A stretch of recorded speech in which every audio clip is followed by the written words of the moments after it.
প্রায় এক যুগ পর আমি সিদ্ধান্ত নিলাম যে আমি কলেজ নামক জাহান্নামে যাব। আমার একা যেতে কষ্ট হবে ভেবে আমার এজেন্ট বলল, চিন্তা নেই, সে আমাকে তার এরোপ্লেনে চাপিয়ে কলেজে নিয়ে যাবে। আমি এক পা তুলে রাজিও হয়ে গেলাম। আর এই যে আমার 1 নাম্বার এজেন্টের ঘাড়ে চেপে কলেজের উদ্দেশ্যে রওনা হয়ে গেলাম। আমার এজেন্ট এত ভালো যে বারবার জিজ্ঞাসা করছিল আমার কোনো প্রবলেম হচ্ছে কি না।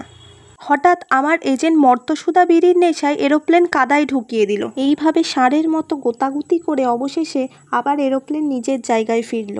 তারপর আমি অবশেষে মহা কষ্টে কলেজে পা রাখলাম, কিন্তু আমাকে কেউ ওয়েলকাম করলো না। বুঝলাম এই কলেজে আমার গুরুত্ব ফুরিয়েছে, তাই কথা না বাড়িয়ে এজেন্টকে বললাম, তুমি বাইরে অপেক্ষা করো, আমি কাজ সেরে তাড়াতাড়ি আসছি।